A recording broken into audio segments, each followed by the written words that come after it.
So hello everyone, आप सभी लोगों को एक क्वेश्चन आपके सामने दिखाई दे रहा होगा। इसमें जो इमेज है उसकी वेलोसिटी हमको कैलकुलेट करना है। वेलोसिटी का मतलब आई कैप और जे कैप के फॉर्मेट में आंसर बताना है। ठीक है, तो सॉल्यूशन स्टार्ट करने जा रहा हूँ मैं।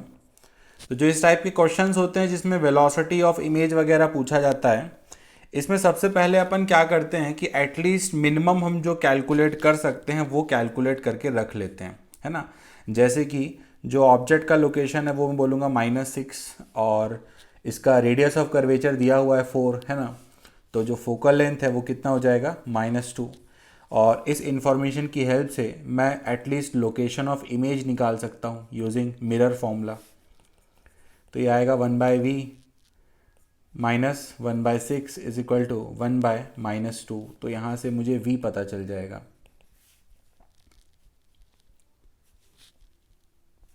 तो v यहाँ से 3 आ जाएगा, मुझे ऐसा लगता है। 1/6 -1/2।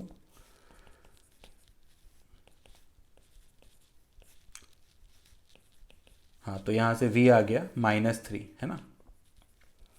मिनिमम जो हो सकता है हमने वो कैलकुलेट कर लिया। और एक चीज़ और हम कैलकुलेट कर सकते हैं यहाँ पे, वेलोसिटी ऑफ इमेज कैलकुलेट करने के पहले, जो कि होता है हाइट ऑफ इमेज, है ना। तो फॉर्मूला क्या होता है, height of image by height of object is equal to -v/u। तो ये भी मैंने यूज़ कर लिया। ऑब्जेक्ट का हाइट कितना है देख सकते हो, 1 मीटर दिया हुआ है ऑब्जेक्ट का हाइट। तो यहाँ मैंने 1 रखा, देन v था -3 और u था कितना -6। तो यहाँ से मुझे हाइट ऑफ इमेज भी पता चल गया, जो कि -1/2 होगा। ठीक, तो ये मिनिमम हम कैलकुलेट कर सकते थे, कर लिया। अब देखो इसके बाद ये जो आता है ना, इसको अपन ड्रॉ करते हैं। ये जो भी कुछ आया है इसको हम ड्रॉ करेंगे फिर से वेरिएबल्स के फॉर्म में। क्या कहना चाह रहा हूँ समझो। देखो, मैं एक्चुअली ये कहना चाह रहा हूँ कि जब वेलोसिटी ऑफ इमेज हम कैलकुलेट करेंगे तो उसमें हम डिफरेंशिएशन यूज़ करेंगे। ठीक है, फिर जब मैं डिफरेंशिएशन वगैरह यूज़ करूँगा, d/dt रहेगा, सॉरी। तो डिफरेंशिएशन में होगा क्या कि डिफरेंशिएशन के अंदर अगर कोई क्वांटिटी डिक्रीजिंग है ना, मान लो अगर ये क्वांटिटी डिक्रीजिंग है, तो ऐसे केस में जो इसका डिफरेंशिएशन है वो नेगेटिव हो जाएगा। ठीक, तो एक माइनस साइन हो सकता है डिफरेंशिएशन की वजह से आए, और एक माइनस साइन हो सकता है ऑप्टिक्स के साइन कन्वेंशन की वजह से आए।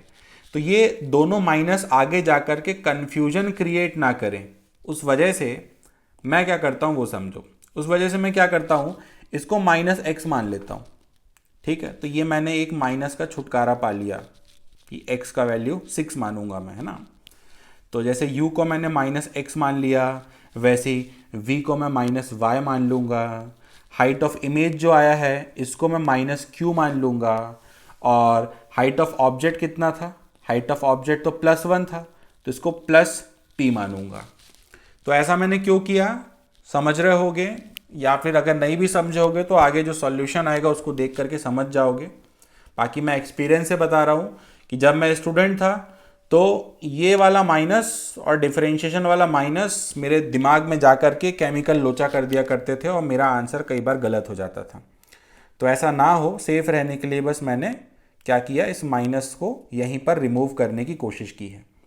तो कैसे रिमूव किया है, -6 को -x मान करके, ऐसा हुआ। ठीक है, तो अब मैं इसको दोबारा से रीड्रॉ करूँगा। देखो क्या रीड्रॉ करना जा रहा हूँ मैं, ये जो अपना डायग्राम था। तो ये रहा अपना मिरर। ठीक है, ये मिरर है, और फिर ये आया इसका प्रिंसिपल एक्सिस, यहाँ कहीं पर ऑब्जेक्ट था। ठीक है, तो ऑब्जेक्ट जिस डिस्टेंस पर था वो कितना था, 6, है ना। ये डिस्टेंस कितना था, 6, और इसी को तो हमने x बोल दिया ना यहाँ पर। तो अब मैं नए वाले डायग्राम में 6 नहीं लिखूंगा, क्या लिखूंगा, x लिखूंगा। तो ये जो ऑब्जेक्ट है कितने डिस्टेंस पर है, x पर है। वैसे ये वाली जो हाइट है इसको मैंने क्या कहा है, इसको मैंने p कहा है, देख सकते हो। हाइट ऑफ ऑब्जेक्ट को मैंने p बोला है, तो इसको मैं p बोलूँगा। तो ये रहा ऑब्जेक्ट। फिर जो इमेज है वो कहीं यहाँ बनी है, यहाँ है या थोड़ा आगे है, कहीं गलत भी बना सकते हो डायग्राम, मतलब एकदम एक्यूरेसी की ज़रूरत नहीं है आपको। इमेज जो है वो 3 पे बन रही है ना, तो थोड़ी पहले बनी होगी इमेज। तो यहाँ कहीं इमेज बन रही है इस जगह पे। तो ये इमेज है और ये जो डिस्टेंस है ये 3 है, लेकिन इसको मैं क्या लिखने जाऊँगा, y। और ठीक वैसे ही जो हाइट ऑफ इमेज है उसको मैं क्या बोल रहा हूँ, q। ठीक है, तो मान के चलता हूँ समझ में आता है, तो ये मैंने उसको रीड्रॉ कर लिया। देन जो वेलोसिटी ऑफ ऑब्जेक्ट था कितना था, देखो 10 मीटर पर सेकेंड था 37 डिग्री के एंगल पे।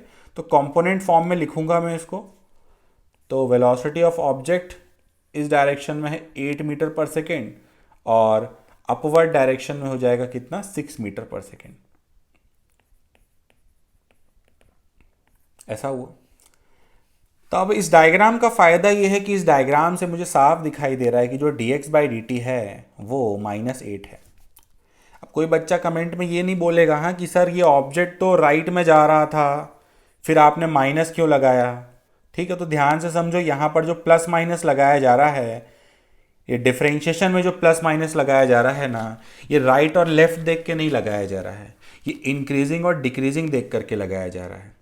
x यहाँ पर डिक्रीज करेगा इसलिए उसका डिफरेंशिएशन क्या होगा, नेगेटिव।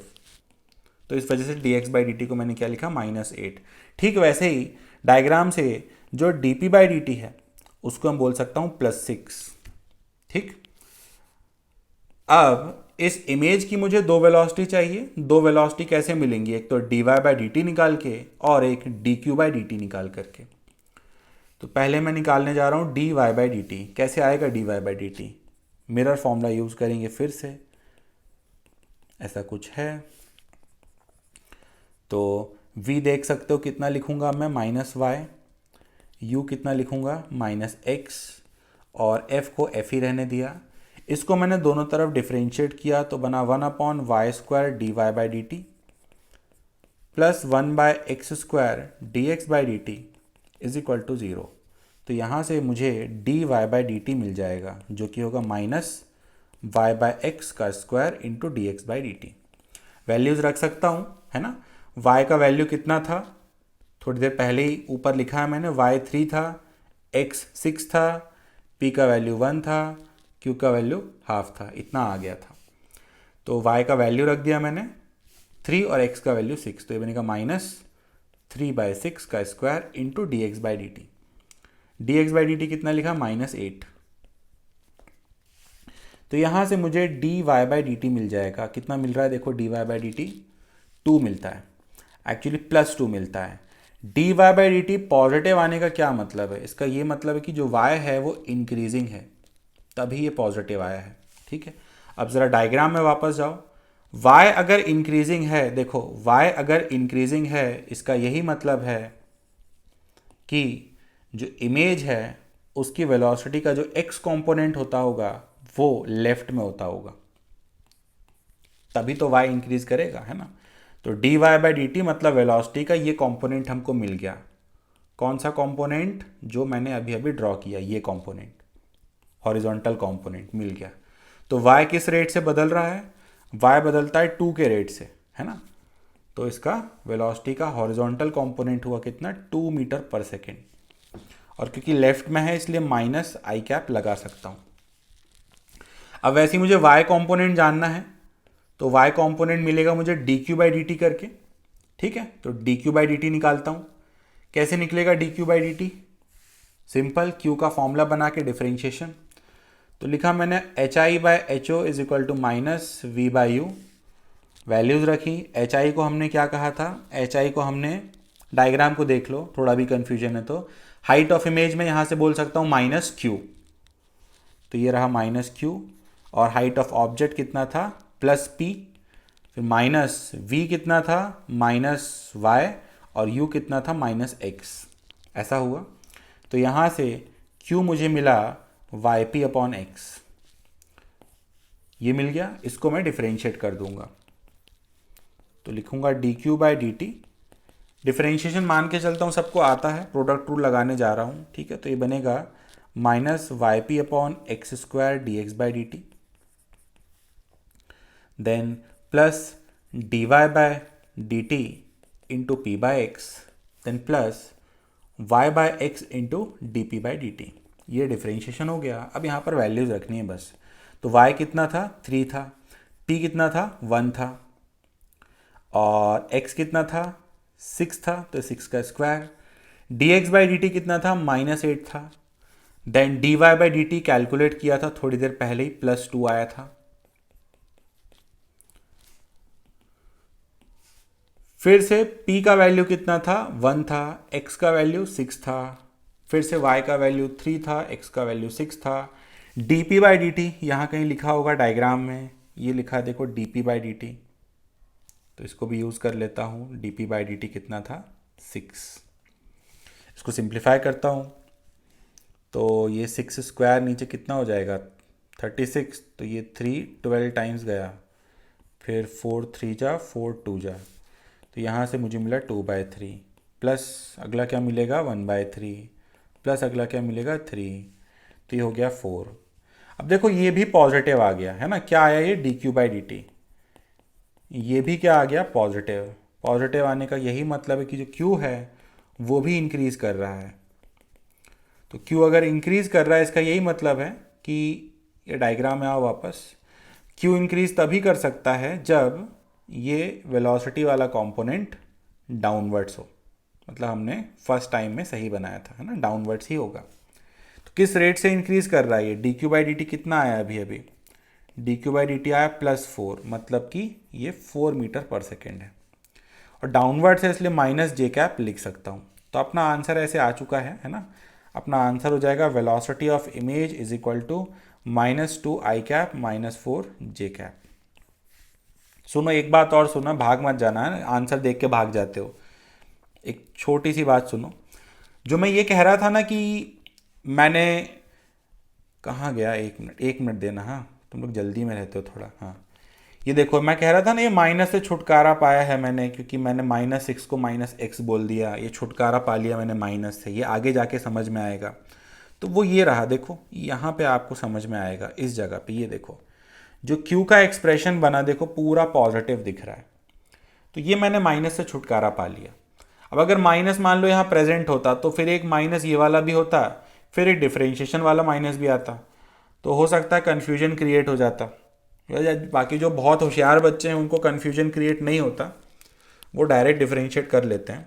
लेकिन अगेन सेफ रहने के लिए, अगर आप above average and below topper आते हो तो आप पहले माइनस से छुटकारा पा लेना, देन उसके बाद डिफरेंशिएट करना, ठीक है। तो आंसर एक बार चेक कर ले अपना आंसर सही है या नहीं, -2i -4j। आंसर यहीं कहीं होगा, मैंने छुपा दिया था, ठीक है। तो अपना आंसर सही है ना, मान के चलते समझ में आ गया होगा। मिलते हैं नेक्स्ट वीडियो में, ऑल द बेस्ट।